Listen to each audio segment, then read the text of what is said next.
Hi, welcome to Review Roulette. Over the years, I've heard many YouTubers discuss a topic that really means a lot to me as a gamer. The transition from 2D to 3D.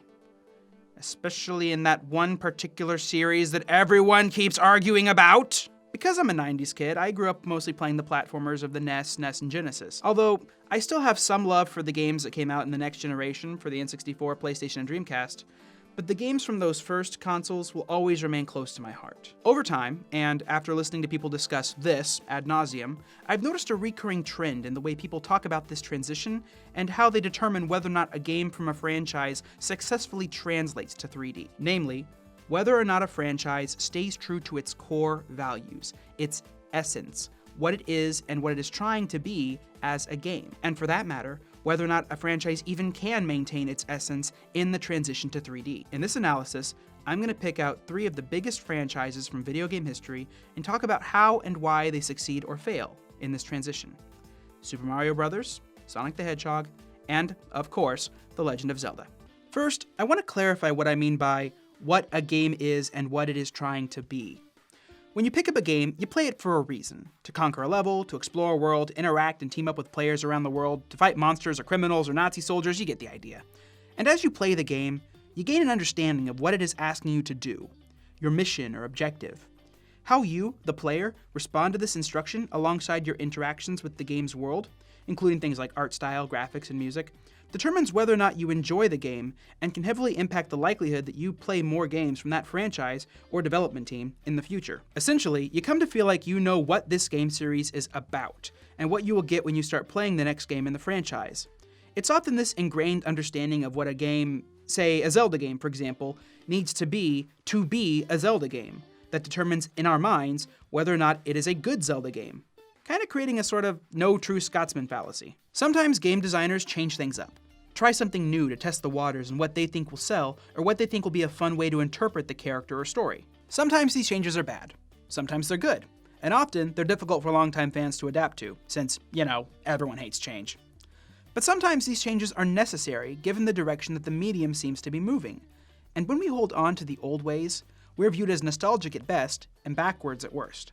Still, it's important to know what a game is, what it has been, and what it may need to become in the future in order to survive. Furthermore, I want to clarify that the focus of this video is not a comprehensive look at all the reasons why games succeed or fail in the transition from 2D to 3D.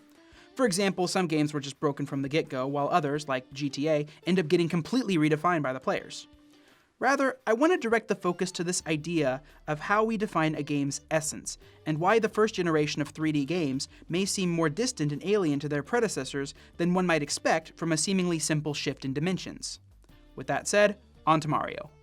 Mario started off as a very basic 2D side-scroller. It had a simple objective. You start here, the level ends there, go through all the levels, defeat the monster, save the princess, you're in, you're out, done. Simple. It had a limited amount of exploration for anyone who wanted to find hidden paths for extra coins or quicker ways to zoom through the game, but it was by no means an exploration game. That wasn't the focus. When the time came to bring Mario-style platforming into the third dimension, something changed. Suddenly, the world was bigger, more varied, and more open to exploration. When players started up Mario 64, they weren't presented with the same sort of start-stop points of the original Super Mario Bros. Or a map to traverse like in Super Mario Bros. 3 and Super Mario World. Instead, they were given rooms with doors and paintings that could be accessed in a somewhat linear order, with the ability to go some places earlier than others based on the decisions of the gamer and how much time they were willing to spend repeating levels and exploring them for stars. This made a small, yet significant shift in the essence of the games. They were still primarily linear in nature with an end goal and levels to complete, but there was more openness. Levels could be explored in different orders and to different degrees of completeness. This style remained for the games that followed, save for a few, those that sought to return to the classic style of the Mario franchise, like the new Super Mario Bros. Games, and we've all seen how well those were received. Mario transitioned with the times.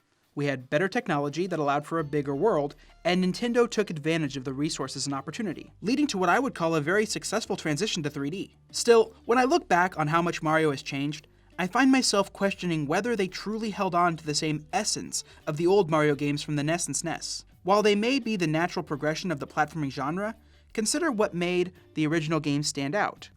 The challenge. Remember how Super Mario Bros. 2 wasn't originally released outside Japan? How we in the West received that bastardization of Doki Doki Panic with a Mario skin? Could you even imagine something like that happening in the 3D era of Mario? There was a level of challenge, of strategy that went into competitively playing the Super Mario Bros. Games. Jumps had to be well timed to evade every Goomba and Koopa Troopa.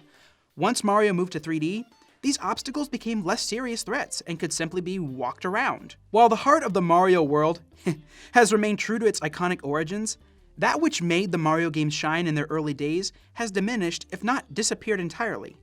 That is why I feel as though some aspect of the Mario essence was lost in the transition to 3D. The new games simply don't feel like the old games to me, and that's why I keep going back to Mario 3 and Super Mario Bros., and I'm unlikely to return to 64 Sunshine and Galaxy anytime soon. But hey, Nintendo knew they needed to mix things up and change with the times, and good on them for recognizing it. In my opinion, Sonic has one of the saddest histories of any long-lasting franchise. As a kid, I loved these games. They were tight, solid, complete. They knew what they were. Fast-paced 2D platformers that relied on making you believe that Sonic was not only fast, but that he needed to be fast in order to do what the levels required of him. Much like the Mario games, 2D Sonic games were primarily about linear platforming. However, they allowed for some level of exploration, at least more so than Mario. Levels often had multiple possible paths depending on the speed and skill of the player. 3D Sonic games, on the other hand, often required that the player proceed through the level so fast that there was little time or even capability to explore. Seriously, how many levels require you to run at full speed on water for long stretches of time so that you don't fall into the water and insta-drown? This is not conducive to taking in and exploring the environments that you're expected to navigate. Now, that being said, Sonic was always a start here, end here game in the same vein of Mario. But what we've come to find over the years is that the Sonic formula and style of high-speed platforming just doesn't translate to 3D very well, even with the addition of lightspeed dashing and homing attacks. Something feels hollow, lost even. This is likely due to how much attention has been placed in making the games into fast-paced races more than anything else. The worlds are bigger now, with more colors and details than we've ever seen. However, they don't feel bigger, because we don't get to slow down and enjoy them the way we used to. Remember how big the levels felt in Sonic 2 and 3? How many nooks and crannies you'd have to explore to find extra lives or bonus level rings. In modern games, either you're punished for stopping to explore by receiving a low grade, or there's simply nothing to explore because they don't have the time or space to truly flesh out places like Station Square and Sonic Adventure. The level hub of Sonic Generations feels like the perfect metaphor for the emptiness of these sorts of areas in modern games. In Sonic Unleashed, the size of areas like Apotos and Empire City was simply a tool to let you talk to citizens for accepting missions and to make it feel like you had to travel some distance between levels. But the regions themselves were comparatively empty with little to truly explore. In the modern games, all that matters is, as Sonic would say, gotta go fast! I know that there are fans of the new games, and I count myself among them, but I gotta say, this thing I love isn't what it used to be despite how much it tries to be. Now, Sonic Team has clearly realized that something needed to be added or changed to create a more solid 3D game. Everything from solely exploratory levels, for example the Knuckles and Rouge levels in Sonic Adventure 2, to combat-heavy gameplay, for example the Werehog levels in Sonic Unleashed. I think there are definitely enough scattered bits and pieces of awesomeness to suggest that Sonic can succeed in 3D. After all, there have been some successful hits among the misses. But I do think those hits are due mostly to the times Sonic Team realized changes had to be made to better fit 3D platforming. And hindrances were created by holding too tightly to what Sonic was at a surface level. Running, running, running. While I love that they tried to be true to Sonic's original essence, I believe that this is a case where changes needed to be made and a reluctance to change ultimately hurt my spiny blue friend. Oh, Zelda. What can I possibly say that hasn't already been said by countless others? Yes, there is a significant shift in style from 2D to 3D. Yes, 2D games are more focused on exploration and 3D games are more focused on story and plot. Here's the thing though. Both work really well. Much like with the Mario games, Nintendo saw an opportunity in the transition of Zelda from 2D to 3D. Whether or not they believed the change was necessary for its continuation, I don't know. But the ability to tell deeper stories in a more immersive environment was present, and they took that opportunity. What makes this most interesting to me is that, in a way, Zelda did the opposite of what Mario did. While Mario sacrificed some of its linearity for more small mission-like challenges and exploration, Zelda sacrificed some of its exploration for the linearity required for a set story. Ask anyone who plays Zelda games what it takes to be a Zelda game, and depending on when they got into the series, their answers may differ. In the early years, it was about exploring the caves and dungeons of the world for weapons and spells to defeat the monster and save the princess, or Oracle, Or wake the windfish? What? Later on, the exploration was set aside for the story of saving the kingdom of Hyrule and riding your horse/boat/bird across the vast and significantly less full land/sea/sky of Hyrule. Did Zelda need to change? At least in the same way that Sonic needed to change? Frankly, no. At least, not in my opinion. As we've seen for years with modern RPGs and MMORPGs, exploration is alive and thriving in the gaming world. And as I said, that was one of the most significant changes to the Mario franchise in the move to 3D. And I'm certain that the Zelda franchise would still have been successful had they not changed up the formula for the N64 and beyond. That being said, what they have done has clearly worked. Yes, there are issues with games here and there, be it repetitive stories, overly convoluted quests, or crappy controls. Looking at you, Skyward Sword, stupid Wii Motion Plus. But I believe that the fans of these games are right in their praise of them. The graphics are incredible, the music is beautiful, and the combat is fun and engaging. Is Zelda what it started out as? In terms of mechanics, mostly no. But as for the theme and feel of the games, then to some extent, yes. While exploring the fields of Twilight Princess, the Sea of Wind Waker, and the Sky Islands of Skyward Sword wasn't as deep and immersive as we would have liked, it was still a level of exploration that was fun for what it was. I, personally, preferred Zelda in 2D, especially the handheld games. Seriously, the Oracle games are underrated gems. I loved the style of the old games and what they established as the Zelda formula. Even so, Majora's Mask remains my absolute favorite game in the franchise because of how different it was from the other Zelda games. This game is brilliant, both in concept and in delivery. There's a reason people still speak so highly of it, and why those limited editions of the 3DS remake sold out the day they were announced. God damn it, I want that Skull Kid statue! Zelda changed in its style and essence based on the capabilities the new technology offered, and it thrived. Like many of you, I'm excited for the Wii U Zelda game and hope that it can integrate story-driven gameplay and open-world exploration better than any Zelda game before. Now I'm just keeping my fingers crossed that the wonderful people at Nintendo can deliver.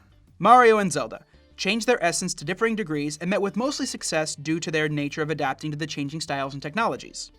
Sonic, very little change to its essence, mostly in the form of additions to, rather than an overhaul of, a style that didn't quite fit as well in the 3D world as it did in 2D. But a question remains.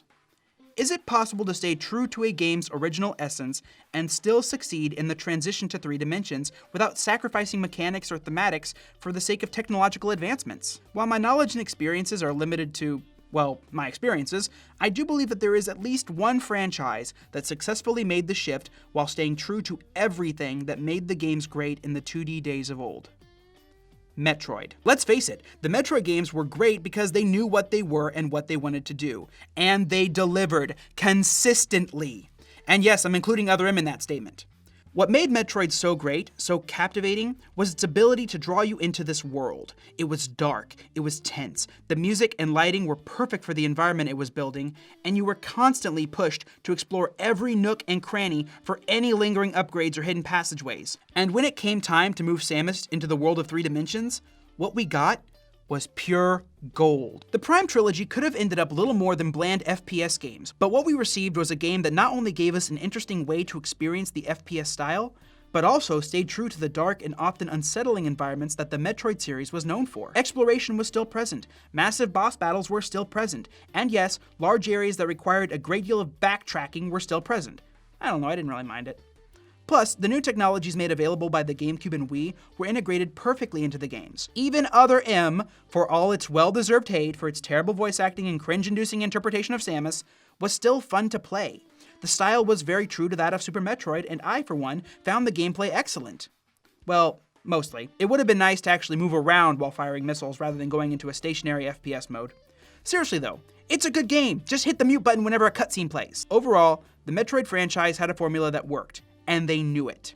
In hindsight, I'm actually kind of glad we didn't have a Metroid game for the N64. I don't believe it could have given us the experience that Prime delivered, and it might have become a blemish on the franchise rather than the strong step into the next generation that Prime was. Metroid didn't need to change its essence in the same vein as other franchises because it was more easily translatable into the 3D world.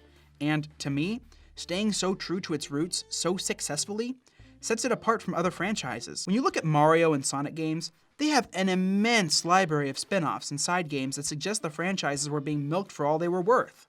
But not Samus. The Metroid franchise is currently limited to 10 games, only one of which, Metroid Prime Pinball, is a true spin-off that doesn't need to exist. and yet it's still a fun game to play? Well, you could argue that Hunters doesn't need to exist, but it at least fits into the story well and doesn't bring anything bad to the table short of an annoying control scheme for the DS. The point is, the people who make the Metroid games have recognized what a gem they have, and they have treated it with respect, mostly. Even when Samus does get thrown into other games for cameos, a la Super Smash Bros., it is done with pride and respect for the character and never seems like a profit grab to exploit the character's popularity. At least, no more so than the Smash Bros. Games are for being crossover fighting games. Again, Metroid developers know what the games are about, at their heart, at their core. And they stay true to that style because they know it can and will succeed. So, does a game need to stay true to its original essence? No, not really. But the next time you play a game from a long-running franchise like the ones I've mentioned in this episode, why not take a moment to ask yourself, what is this game truly about? Is this what the franchise has always been about? Or has it changed over the years? And has that changed for the better or worse? We all hold tightly to the nostalgic games of our childhood. But was it this transition from 2D to 3D that really made these games better or worse? Or was it the adaptability of the developers and recognizing when to hold on to what the series started as and when changes needed to be made? Thanks for watching. We'll see you next time. And now we're gonna roll. Here we go. And it is 19. What's 19? 19 is Caleb doing a review of Banjo-Kazooie Nuts and Bolts and why it's a good game. Say what? We'll see you next time. But there would be no next time, as that was our final episode of Review Roulette. Except not really, I'll explain. Hello patrons of Gaming Wildlife, this is your director. Review Roulette is changing a bit. We're making some minor changes to the show that's going to show up in the next episode. The problem was with the whole roulette thing, and we only really used it as a silly little gimmick to try and pick future episodes. But the truth of the matter is, we just wanted an outlet to be able to talk to the camera, rant, review, and just do various different video blog episodes that don't necessarily relate to the Foundation or the 100% Honest series. So we're dropping the roulette aspect of the show and just doing a video blog show about rants and reviews that we think are interesting subjects that don't have some sort of silly gimmick to go along with it. So for next week, we will still be doing Caleb's review of Banjo-Kazooie Nuts and Bolts, but it'll be done under the guise of our new show, Honest Rants. So thank you for watching Review Roulette, and tune in next week for the new series that is basically the same as the old series. We'll see you then. Hey folks, thanks for watching this video. I hope you enjoyed it, and maybe you learned something new, or you might see these game franchises in a new way.